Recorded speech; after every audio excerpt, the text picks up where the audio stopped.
Well, welcome everybody. We've just ticked over 1:30 and we'll make a start. People will join if they're running a little bit late, but that's okay. The webinar is being recorded and we'll be able to make that available to you after the webinar is being finished. So I'm joined here today by Gemma, Alice and Rachel. We'll introduce each other as we go, but essentially we're running a digital webinar series, which is really all about trying to improve people's digital literacy, really enhance our capability and capacity, and that hopefully will flow on to our ability to improve our businesses and work better with people. COVID-19 obviously makes this even more relevant and important. But as we see today, as we hear from the experts, there's a whole range of reasons why online meeting software is important and a great tool to use. It is funded by the Drought Support Package, the Victorian Drought Support Package, the Victorian Government, and it's being administered by Agriculture Victoria. Rachel will explain other opportunities that are coming out of that package at the end of the webinar.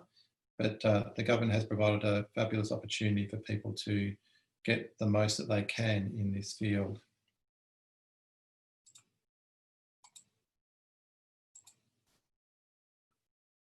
Okay, so I'm sitting here. My name's Gavin Beever. I work with a project called extensionAUST, which is the reason I've got involved. And like all of you, I'm totally reliant on connectivity now and being able to do these type of meetings. So up in the top right-hand side of that aerial photograph is a yellow dot, which is our phone tower. It's about 5 or 6 k's away from our property, which is about 15 kilometres south of Bendigo. And that gives us the ability to do what we're doing with you today, but also work in this space as we have been for the last probably 10 or 12 years. And importantly through extensionAUST. But it pervades all our lives now. So that's our family, so 22-year-old and 17-year-old. That 22-year-old was actually in Switzerland at that time for a year, playing soccer, which took him there. But he was totally reliant on connectivity through all of that process, and he's now at college in America, and he's working from Australia now because of everything that's going on, and that's all totally reliant on online meeting software. It's become a big part of everything that we do. And if we wanted to disrupt that family's life, or probably any of our lives right now, it would be disconnect your internet. 10 years ago or 15 years ago, it might have been upset your filing cabinets or leave your car without fuel, but internet connectivity and being able to do things like we are today, we are so reliant on it. extensionAUST, just quickly want to give you a quick update on what that is. It's run by these 3 organisations, and it's an online platform that was developed in the United States, but we've been running it in Australia since 2012. And essentially the idea behind it is to have communities of practice. And communities of practice are experts in subject areas, and there's a range of subject areas that are online already. They're from all over Australia, and some of them have international experts.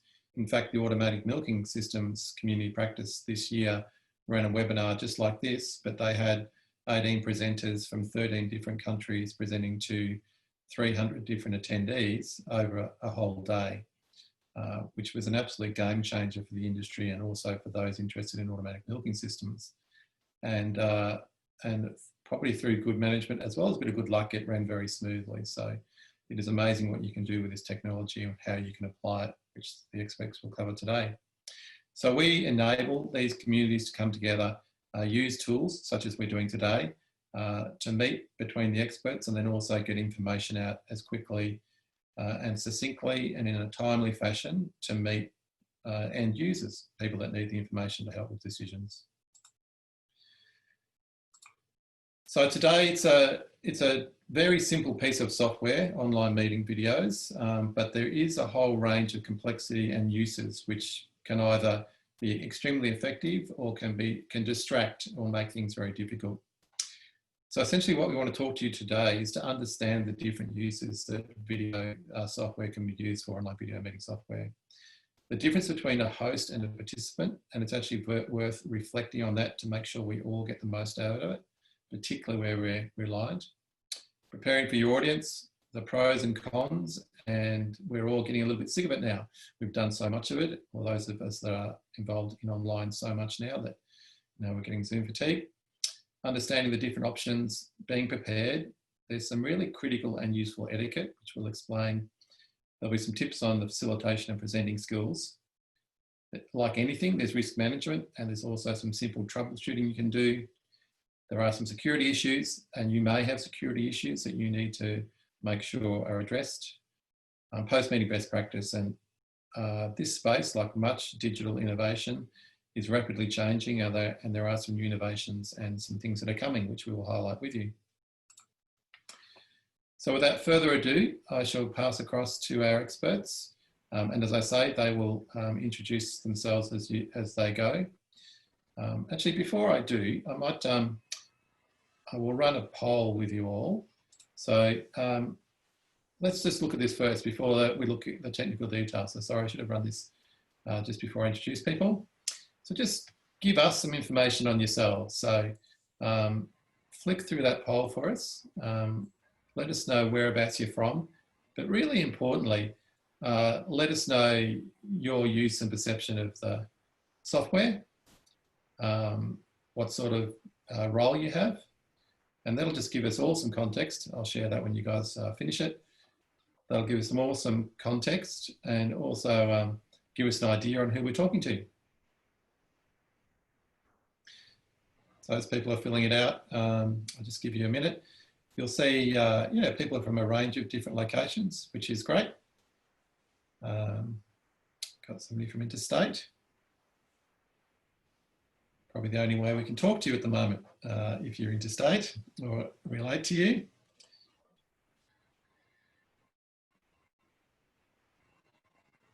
I'll give you another, say 15 seconds, just flick through, answer those. Okay, so let's have a quick look. So there's the results for you all, where you're from.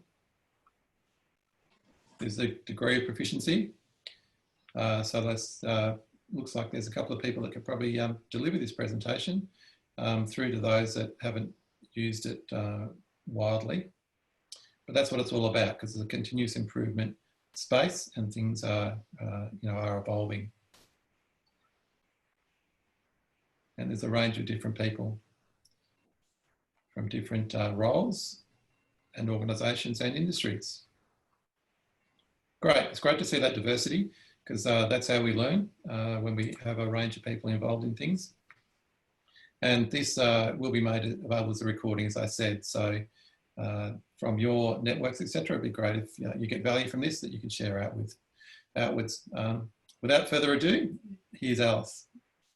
Cool, thanks, Gavin. So I'll just make sure I can click through. Yeah, let's double check. So for those who I haven't met before, I'm Alice Ritchie. I'm based in Southwest Victoria in Hamilton, literally on the edge of Hamilton. So this way, 3 blocks is the supermarket and the pub, and this way I back onto Paddocks, so literally on the edge. Generally don't have too many connectivity issues, but you never know.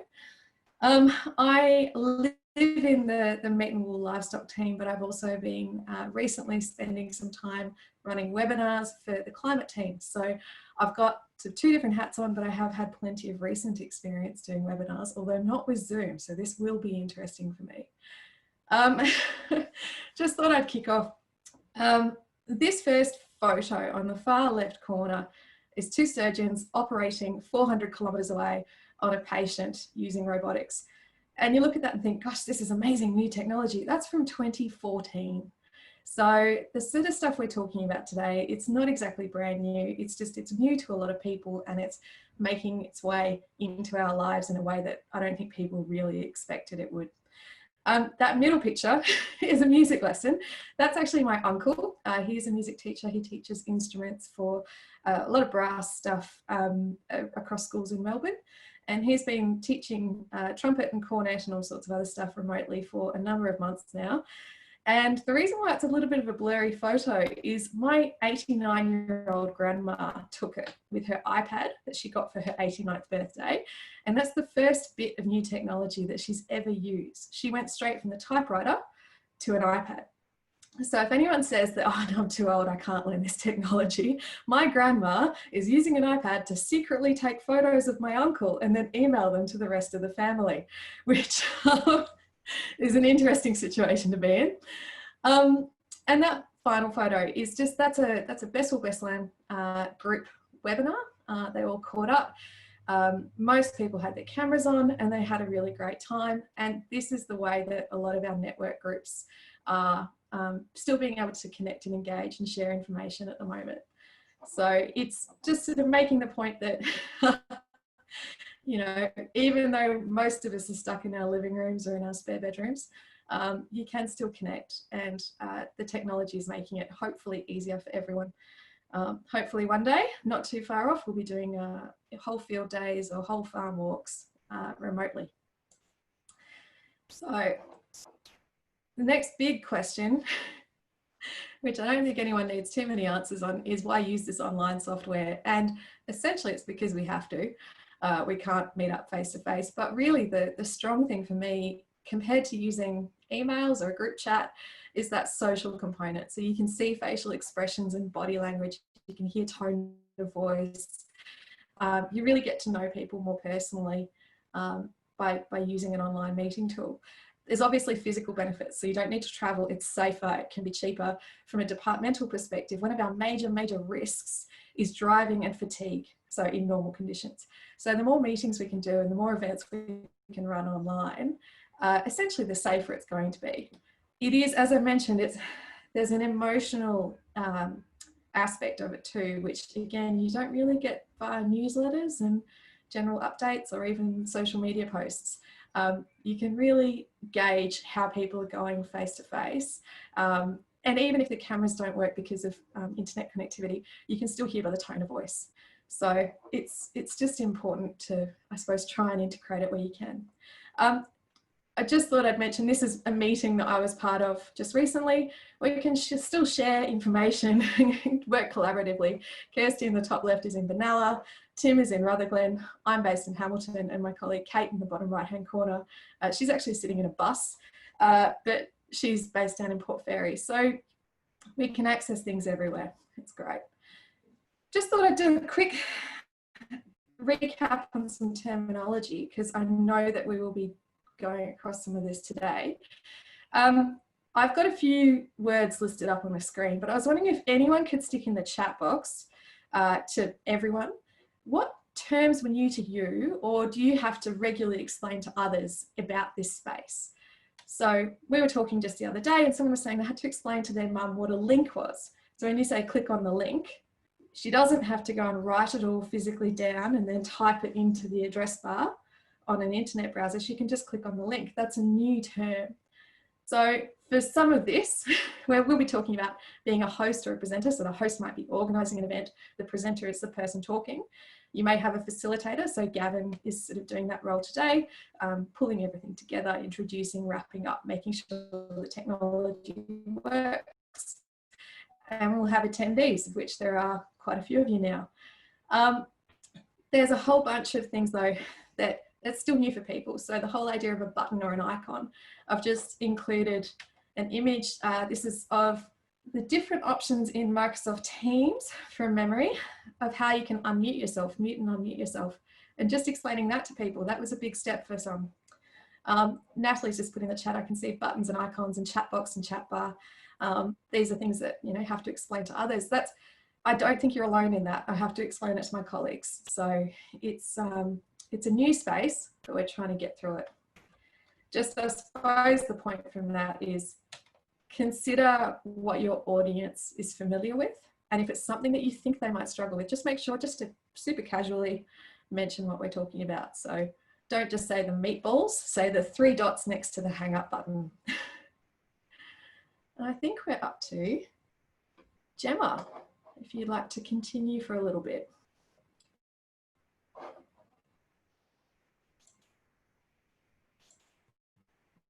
Let's see. Yeah, sorry, I am here. I was just waiting for 5 seconds. all the pros of video conferencing.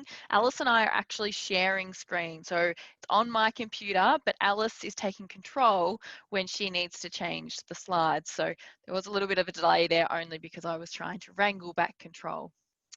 And now I'll move back to the screen, the slide that I actually want to be on, which is, I guess, just wanting to touch point on what is actually driving the demand for virtual meetings. Now, I guess everybody's saying the current situation that we're in, this pandemic that we found ourselves in, is driving demand. But this friendly face here, many of you will probably know as being Dale Gray, Seasonal Risk Agronomist here at Agriculture Victoria. And Dale has actually been presenting webinars since 2011. So he undertook the first 8 webinars he'd ever done in 2011. And so therefore has been doing webinars for 9 years. And in this last 2019-2020 financial year, Dale did a total of 100 both in-person and online events. And that's quite a bit considering he has also in the past done 100 in-person events. So I guess from that perspective, the technology has been around quite a while. As Alice mentioned at the start, it has been there. And some of the bonuses that has definitely shown up with the ability for Dale to do more of these kind of meetings for more people, more often, different location. He hasn't had to worry too much about the geography or the time it's going to take him to move from place to place to do these meetings. So therefore the convenience, the efficiency and the safety in that sense. But also it's been a change in the service model, delivery model, not only from a department sense, but also for extension and communication across the ag industry more widely. So I guess they're the few key things driving demand. But yeah, I guess right now we're all thinking about how we can do things with the current pandemic. First big tip from us is understanding exactly what you need to do to get your communication, I guess, points across, your key messages across out of your session, and making sure that you clearly can articulate what those things are, those key points that you need to meet. So I guess for this one, we're saying that the things that we wanted to get out of this meeting were those outcomes. We wanted to be clearly articulate these are the things that you're going to get out of this meeting. Now you might need to be, I need to get feedback from people out of this meeting. So that's going to be a different way of setting things up to compare to how we've done it this way. So with that in mind, who needs to be able to do what? So are you presenting? Are you standing and presenting and putting across your key messages? Or are you doing a facilitated discussion where you need to try and get feedback? So who needs to be able to share screen? Who needs to be able to do polls, chat, use the question and answer function? What kind of powers and levels of powers do you need to give people to do what you want to do in your meeting? From then, understanding them, then knowing which platforms have those tools that you want to use to then do your meeting. So I've just put a little example here on the screen. Now, WebEx is something we use, but I think this clearly shows the difference in what there can be. So WebEx has a WebEx meetings, a WebEx events, and a WebEx training, and they all have different options of what you can do within them. So for example, in a meeting, everybody has shared power. It's really about the collaboration space. Everybody is able to talk. You can do feedback kind of mechanisms, that kind of thing. An event is kind of like the one we've got here set up in Zoom, very much a presenter and attendee kind of setup. Still can use the chat function, that kind of thing, but you as an attendee can't unmute yourself. And then you have something a little bit more fancy called WebEx training, allowing you to do breakout rooms and a few different other things. Now, breakout rooms are also offered in Zoom and a lot of different other software. So just, I guess, understanding the different options that you need or want to use when it comes to your meeting. So here's a whole list, a stack of things that you might need to think about with your software options when you're determining what you're going to do. So is it a one-on-one meeting? Is it a large group, small group? Is it going to be 100 people? Are you happy to pay for the service? Does there need to be an invitation bit? Can you do registrations? Things like that. There's so many different tips and tricks and tools that in each of the different software that either can help you in doing your meeting or may even hinder sometimes if you've got them there. So just, I guess, understanding, clearly being able to understand which of these you want and you need in your webinar or meeting. So on that, then you've got all the different software options. Now, I'm sure we haven't put them all here. There are plenty out there. They all have different pros and cons depending on what you're doing. I just did a quick count just before. Since I've started my career almost 5 years ago, I have used 5 different virtual meeting software, and also over time, so seeing them also change in their ability to do things. And I think one thing I've learnt, and Alice is definitely going to mention soon, is security, and actually which ones of these actually different people can actually access, depending on what if you're a, I guess, a federal, state government service provider, your security level on your computer may differ on which one of these you can join or not. Now on that note, I'm still on this one. I keep forgetting which ones Alice and I are going to talk about, but we're going, I guess, thinking about when we're doing our presentation, what we need to think about also is how what is going on here portrays on the other side of the video. So making sure that the attendee gets the most out of this experience as well.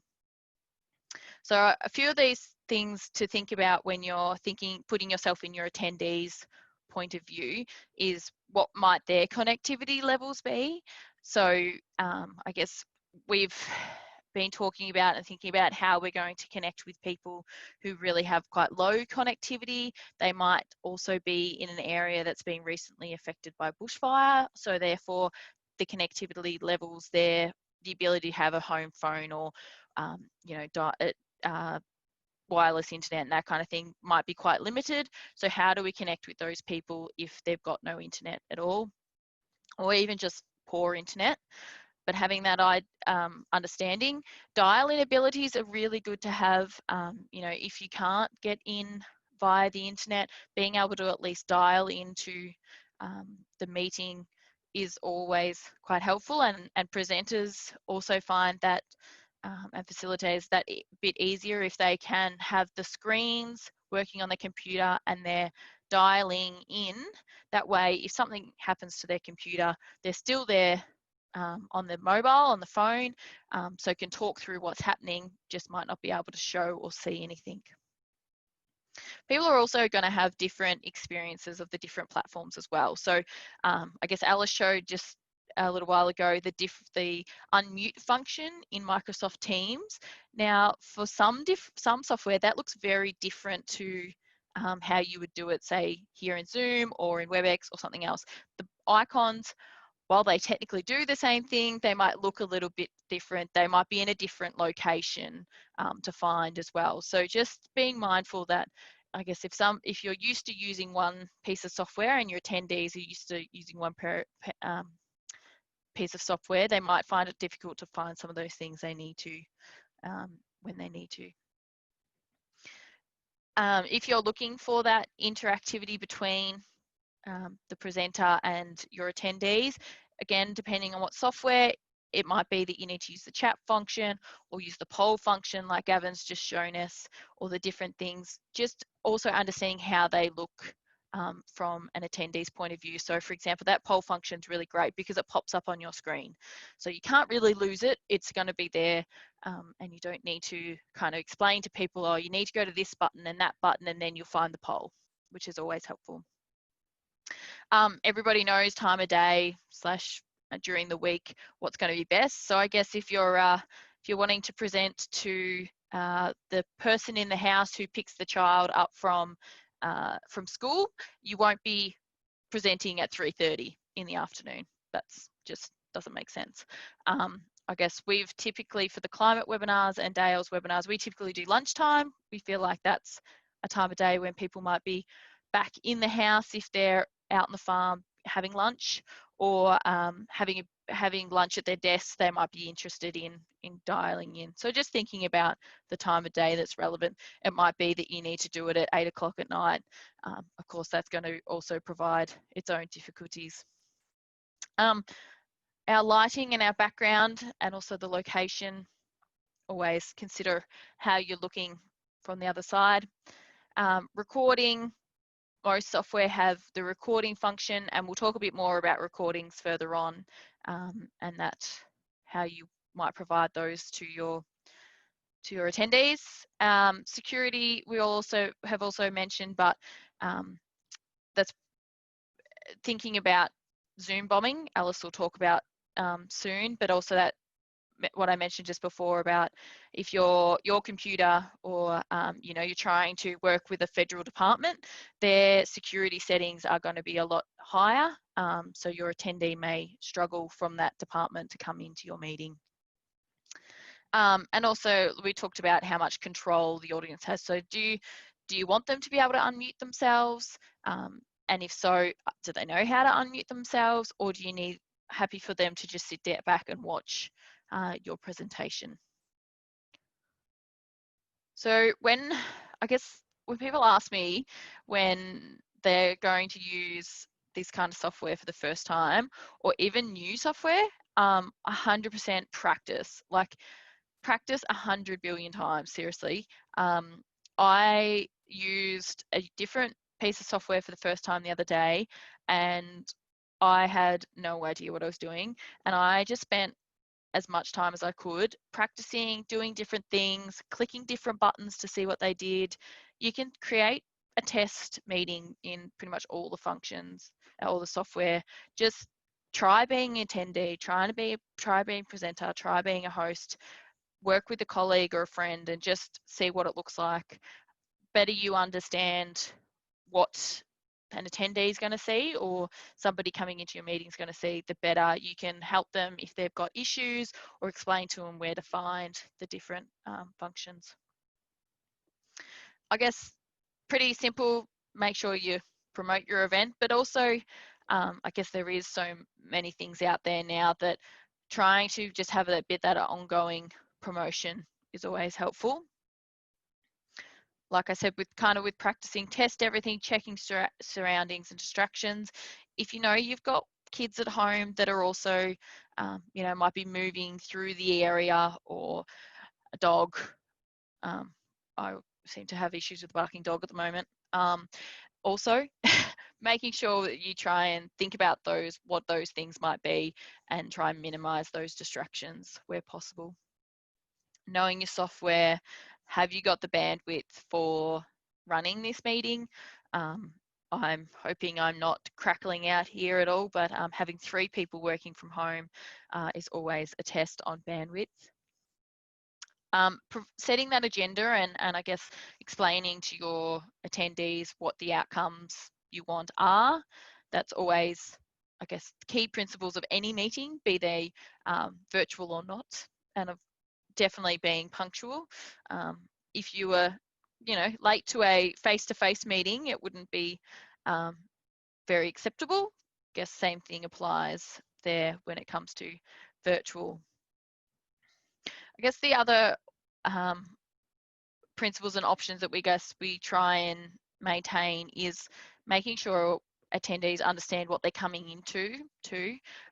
There's no point, well, we've all been in that situation where we get invited to a meeting and we think it's one thing and it turns out to be another, and we're like, what are we doing here? Like, what am I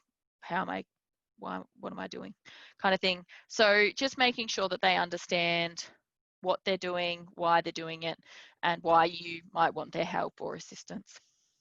Backup plans are a must. A lot of the software will have the ability to set what's called an alternate host. So what that means is that they will have the host abilities if the original host either drops out or something happens to them. For some software, it means you need to have the host key. So it's just a few numbers that you can punch in if that person falls out of the meeting but doesn't quite fall out enough for them to be completely booted out. It means you can pull the controls off them. So actually practicing that, going back to practice that between yourself and a colleague, what might happen if they get booted out. I know where the host key is, I know where to find it, and I know where to put it in if need be. So making sure you have some of those plans. Backup plan, also everybody has access to the slide deck. So like I just mentioned, while I'm sharing my screen and Alice is actually taking control of my screen, this slide deck is actually housed in an online cloud format. So if something was to happen to me, Alice or Gavin or Rach would be able to quickly grab it and set it up again.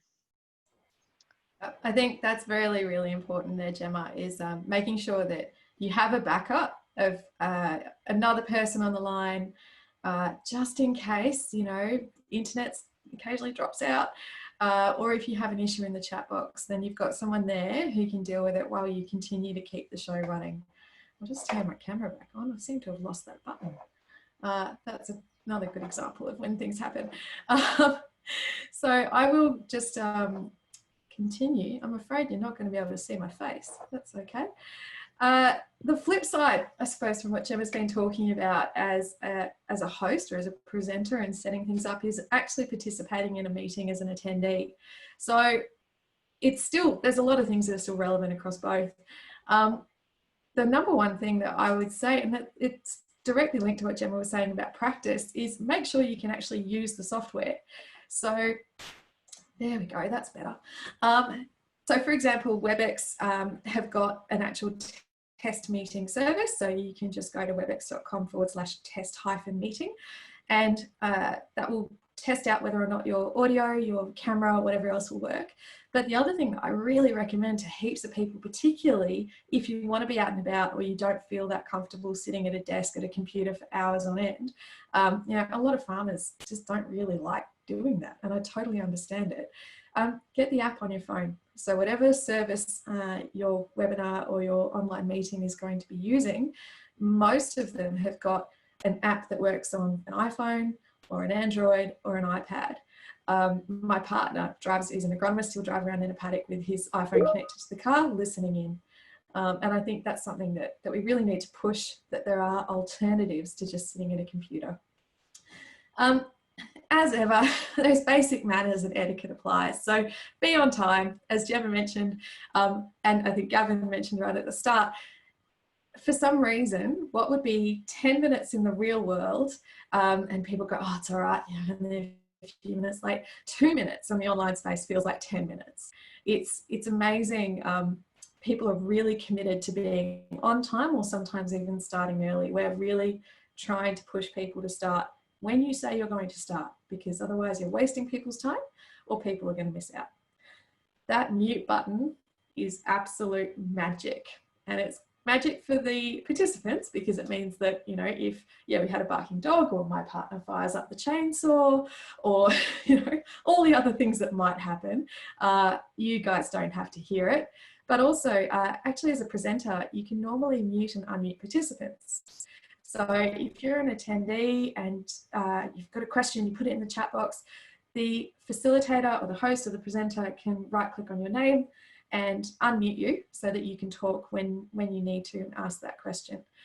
So really, like, that is one of the major things from this, is just get to know the mute button, where it is and how you can use it, both as a participant, but also when you're controlling the session. Back on the basic manners, it's a really polite thing to do to actually fill in that polling and evaluation. So do it, but also, if you've had a bad experience, we won't know about it unless a participant will tell us. If you've had a great experience, we still won't know about it unless we are told.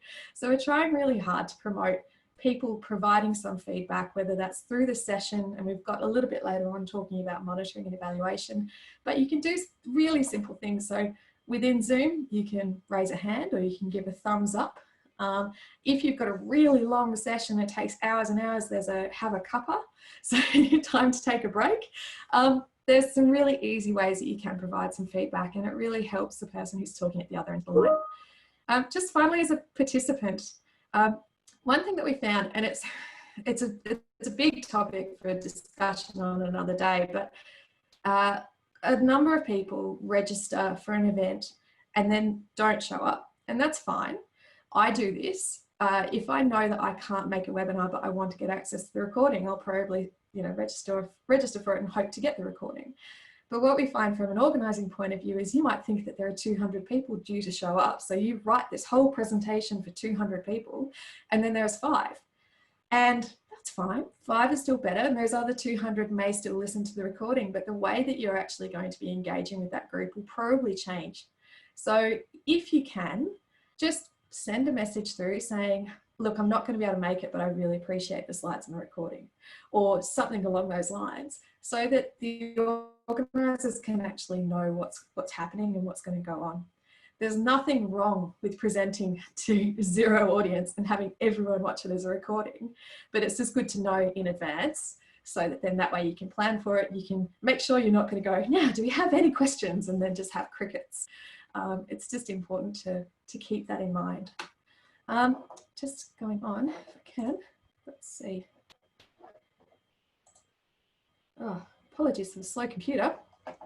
So just going back to this sort of etiquette and the rules and the basic manners, as Gemma mentioned, be punctual, be on time. I really suggest, if you're going to ask questions or allow people to ask questions, give them a chance to do it. So either say, feel free to stick any questions in the chat. Should have mentioned that. Also, everyone right now, feel free to stick questions in the chat and we can see it.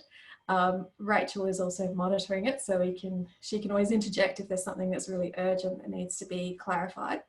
But also, if you are trying to seek feedback from people in a meeting, rather than a big webinar, actually tell people. So say, first I'm going to talk to Gavin, I'll need your insights on this, and then Gemma, I'll go to you next and I'm going to ask you about that, so that they've got time to think about it, but also they have to come up with something, because there's nothing worse. And I've sat in training sessions like this where someone goes, oh, now, do you have any questions? And then quite literally this happened once, 4 minutes of silence. So it's really good if you can just be a lot more direct. You need to tell people when you're ready for them to speak. Again, background lighting, I'm relatively lucky here. I've got windows around me, so face-wise, you tend to be able to see me. Look at the camera. If it helps, stick little googly eyes on it, actually have someone to talk to. Have breaks. There's a really great tool. If you go into Google and just in Google search for timer, there's a little program that can set a timer. You can type in the number of minutes you want it to run for, set it to full screen, and you can share your screen. So you could take a break if you've got quite a long session, say, all right, we're going to take 5 minutes, have a cup of tea, put the timer up on the screen, and then that way everyone sees it, they knows exactly how long they've got left, and you'll start back at exactly the same time. So it's just quite a handy little tool that you can have and explore. I recommend checking it out.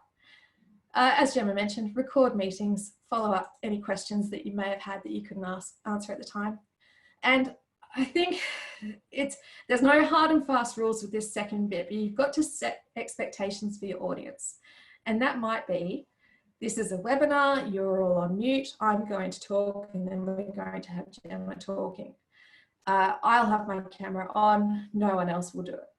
Or this is going to be a small group face-to-face. In order to get the best results, we need everyone to have their cameras on where possible, acknowledging that sometimes internet doesn't work like that. But that, we need everyone's inclusion, everyone's information, and we need to engage. So just having those really clear rules at the start, explain if you're going to be using the chat for questions or the Q&A, say, we're going to have a poll, this is how you do it. Actually just set those expectations and really verbalize what you expect people to do. Oh gosh, there we go. Risk management. So this is, as Gemma was mentioning, Zoom bombing. Now, you can give it a go if you like. You can stick in the chat or you can stick your hand up if you've heard of Zoom bombing as a concept. Anyone heard of it, or is it brand new? It's okay if it's brand new. Yeah, I've got a few hands up. That's awesome. Good to see. So Zoom bombing has been a really interesting thing in the last few months. It's particularly been related to Zoom, but I believe it has happened on other platforms as well. And all it is where you set a public event that might need a code to join, and someone can just type in a random string of 12 digits and they can join your meeting. So Hamish Blake, the radio presenter, TV presenter, he was renowned for doing this. He did quite a lot of it. But also it got to the level that SpaceX, NASA, FBI, Australian Defence Force all said, no, we're not using Zoom for that main security reason because anyone could join it. That said, it's not too much of an issue these days, but we do still have some other problems, such as maybe difficult customers. So if you've got someone who's really against a particular thing you're talking about, they'll tell you a lot in the chat box. Or if you've got tech issues, as Gemma mentioned, occasionally things just don't work, it happens. All of these can be solved. So the really simple one is that fantastic mute button. Unmute people, mute people. If they're causing problems, mute them. And then you can actually eject participants in most of the meeting platforms. That's quite handy to know. Have someone to moderate the chat and the Q&A.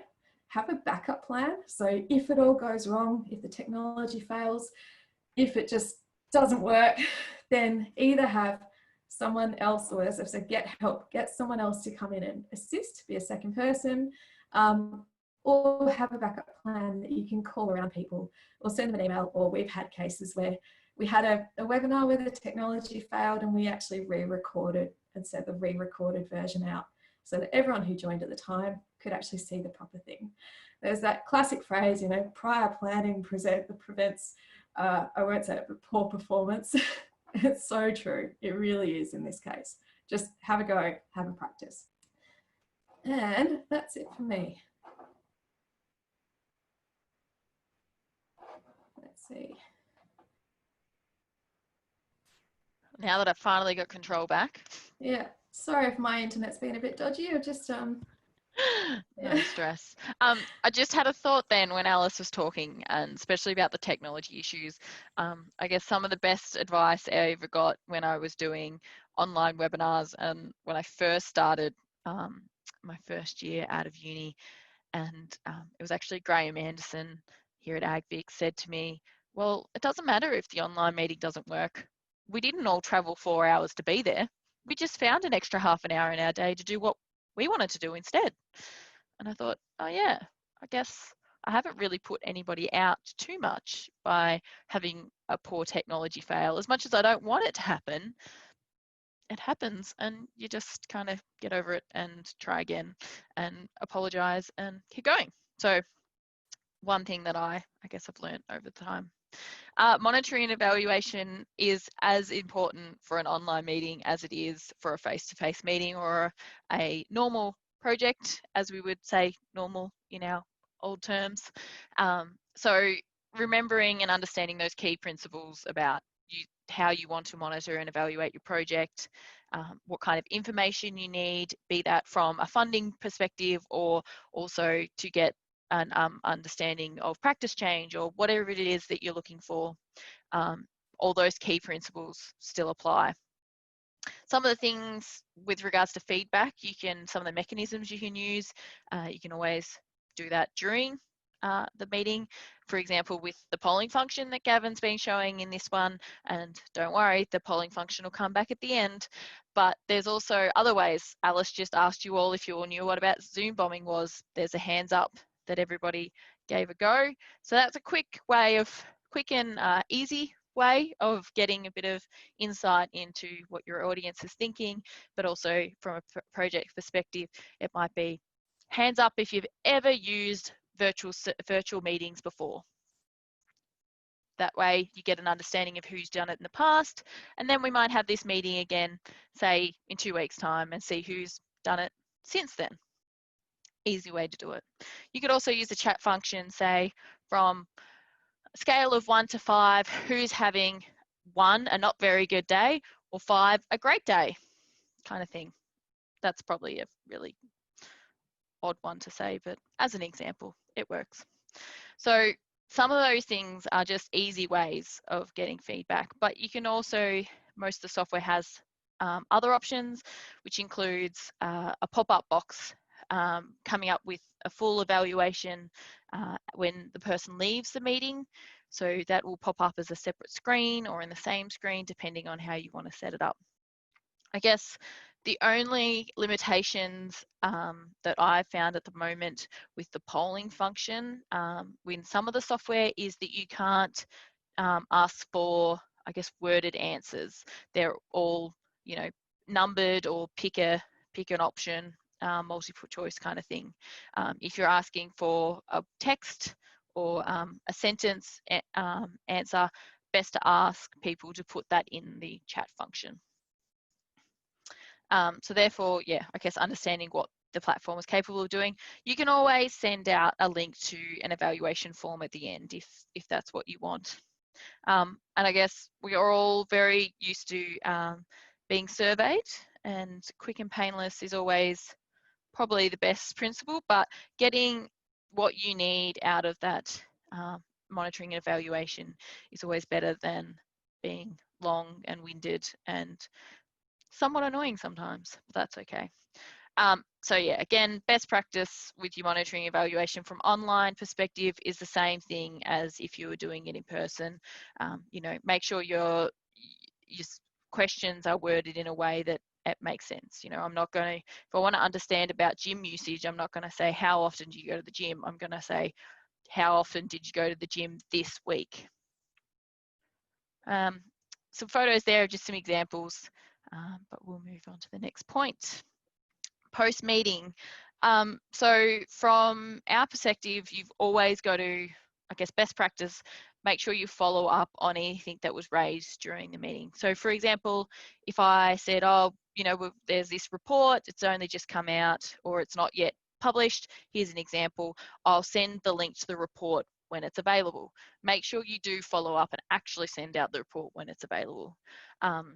If you're sending out an email, preferably an email in that same day, maybe with links with further information, possibly a link to the recording if the recording's available in a quick time frame, but also reminding to people how they can contact you again, or whomever you want them to contact regarding further information. So yeah, so email follow-up. If you've got the recording within 24 hours, great. Some of the software has been great in 15 to an hour turnaround on getting recordings, but if not, get it out as soon as possible. I guess also some things to consider is with recordings, is that some people, that's how some people really want to get the information. As Alice mentioned before, that some people might register for your event, but it's not, they're not necessarily going to turn up on the day. They're looking for the recording. So for example, last year for the winter seasonal, Victorian seasonal crop update that Dale did, we had 36 people attend the live event and 201 people watch the recording. So I guess there is, depending on what you're trying to do, that might be great. But if you're trying to get feedback or insights from those people, you want them there on the day. So just understanding, I guess, that perspective as well. Now, before I move on, Rach, have we got a question there? Yeah, we do. So Cecilia's just asked, how do you keep a record of the responses or the question and answers? Yeah, cool. So a lot of the software with regards to actually using the polling functions within those software will actually provide you a report at the end through your account, depending on which one you use. So that will be there. The recording function will give you the ability to, I guess, see some of the things. If you just want to, sorry, I'll say that again. If you're just presenting in a meeting by yourself, which is not best practice, best to have someone to help, the recording will pick up on a few of those. It will record, most software will record the chat function too. So if you've asked, you know, let us know what your favorite food type is or something, that will all be recorded and saved to your account. The hands up component is harder to, I guess, store. Like the software is less likely to store that for yourself. So that's why you need, I guess, somebody assisting you, or there's a facilitator and host. You've got different roles. So if you're you're going to use that function, best practice would be to understand that you're going to use that function earlier when you're planning your meeting, and just have somebody there on the side. Can you take note when I ask this question, how many hands up there is? Again, just practice with the different software too, just so you understand where things are and that kind of thing. Now, I'm getting a 10-minute warning, so I'll quickly move through. I would show this little video, but 10-minute warning. New innovation, what's coming. Alice found this cool little video this morning just about some of the things they're trying to do in Microsoft Teams. This will be happening over all the software. So the software providers are really starting to get creative and what they're trying to do, what they're working on.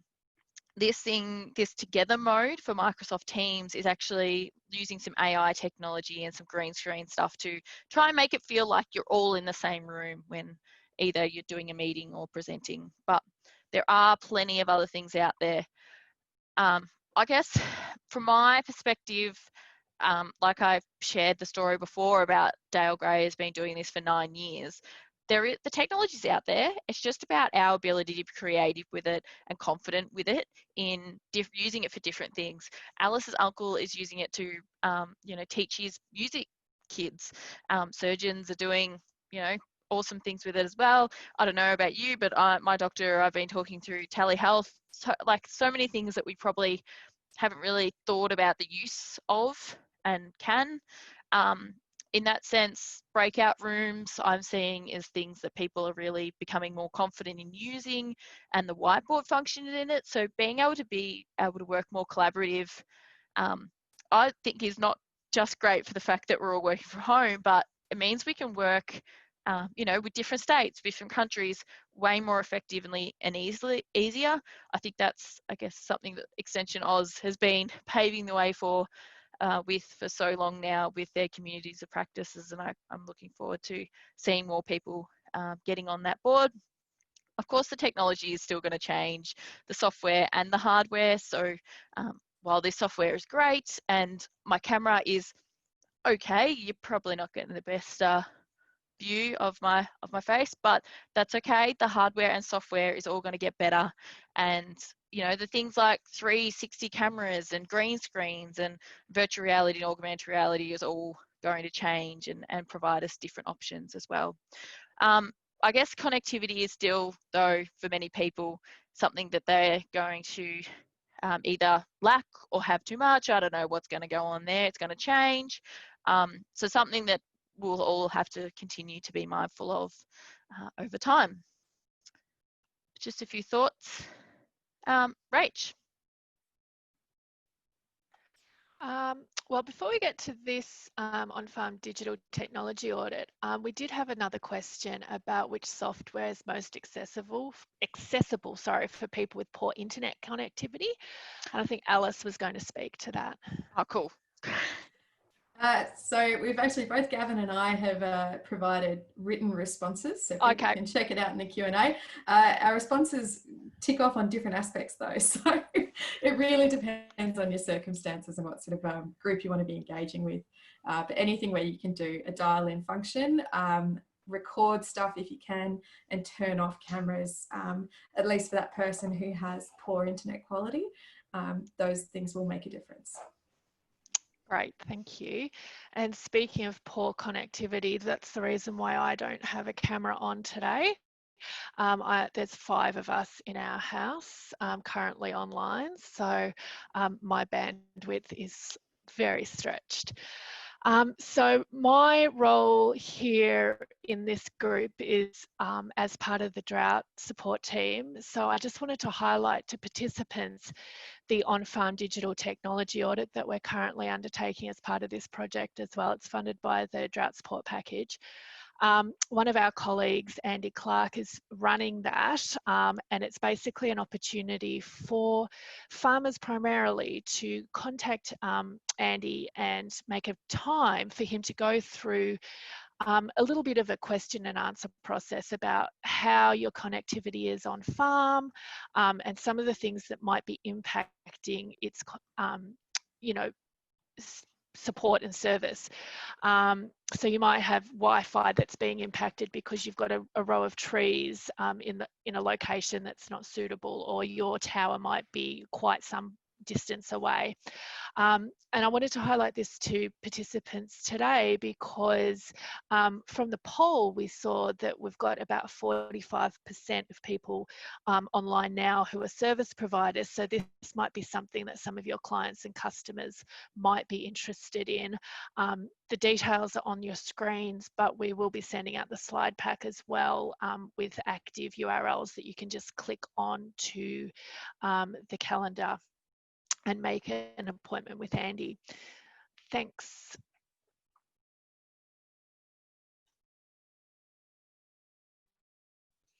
The other thing that is worth highlighting at this point is the On-Farm Drought Resilience Grant, which closes on the 28th of August. And again, it might be something that either you're interested in passing on to your customers and clients. It's an opportunity for people to co-contribute up to $5,000 for a $5,000 grant for infrastructure investment, or there's no co-contribution required for business decision-making activities, and those sorts of things include maybe some succession planning advice or seeking agronomy support for your property.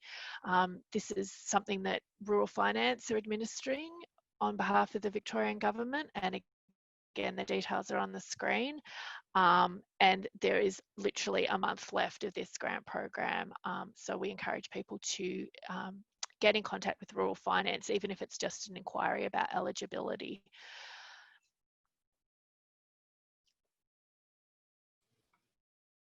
As we go through the last couple of slides, I might just launch the final poll, just in interest of time. So I invite Gemma to go through our take-home messages, but just fill out the poll. And also we'll be available online. We'll stay online at the end if you have particular questions or things that you'd like to discuss with us. Thanks, Gemma. Awesome, thanks Gavin. And yes, please do the poll. We really greatly appreciate it. So I guess what Alice and I have tried to convey today in this quick little 1 hour meeting polling webinar is to be clear on what your outcomes are. So we were quite upfront at the start what we were trying to convey to you all. We also showed some of the different software and recording software out there, and just I guess the plethora of them. Make sure you understand why you're selecting which one you're using and why you're using it, and making sure that that works for what you're trying to do.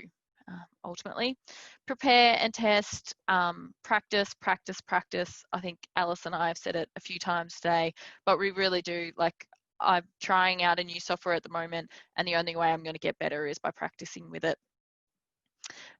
If you have got presenters that you will be using on your webinar or your meeting, make sure they're used to using it too. They know where the share button is and all that kind of sense. So make sure everyone involved is quite across what to do.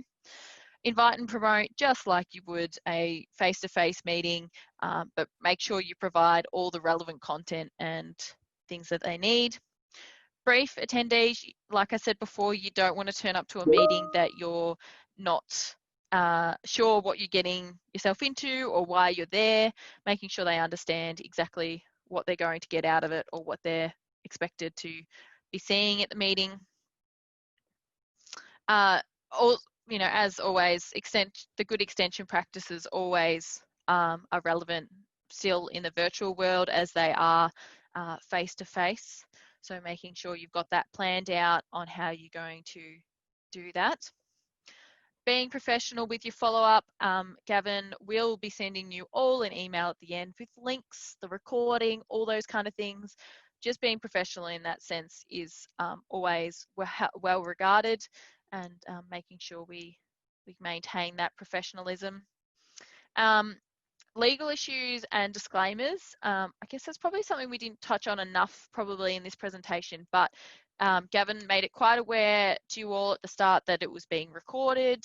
And I guess for things where you might be recording just for your note taking. Make sure you make that clear to people that you're using it as your ability to take notes and to provide notes afterwards, or if you are sharing further, just making sure you're doing that just like you would at a face-to-face meeting too. You know, if you're doing registrations for a face-to-face, you're probably making sure that people see the disclaimer that any photos taken at this event could be used in this fashion. Same kind of deal there. And on that note, is there any questions that have come up that I haven't noticed, or we're all good there, Gavin? Yeah, no, we've covered everything that people popped in the Q&A so far. So this is really your opportunity to chat with us if you'd like. So just use the chat box. If there's any particular tips, if you want to learn about specific software, it's very difficult, and we're not in the position to recommend particular software. And there honestly is a whole range of them that can do it for you. But the main thing is, you know, if you've got a particular need, we might be able to give you some advice. So yeah, just feel free to chat with any of us now. We'll leave the meeting open and the chat open.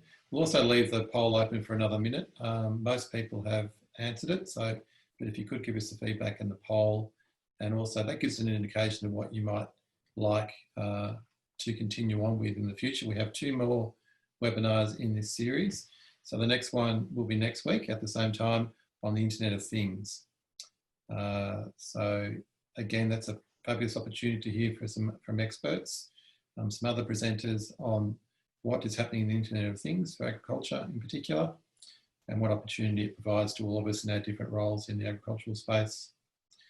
The final one in the series will be in a fortnight's time, and that'll be really talking about the networking opportunity online.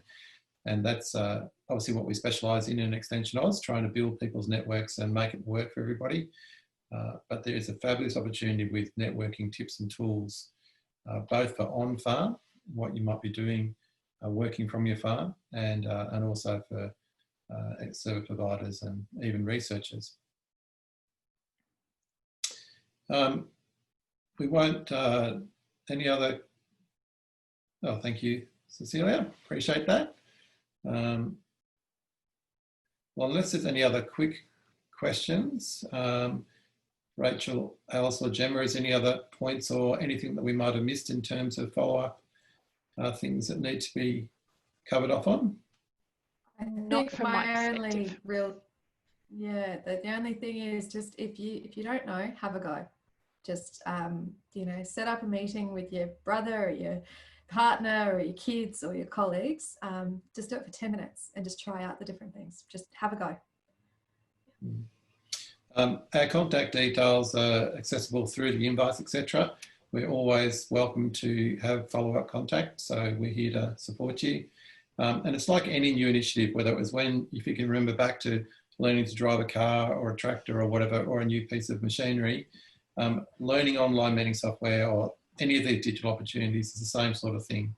Once you become proficient, then the ability to leverage that and add value to whatever field you're working in is significant. And this day and age, with or without COVID, and unfortunately COVID has thrown us in the middle of it, there are enormous opportunities.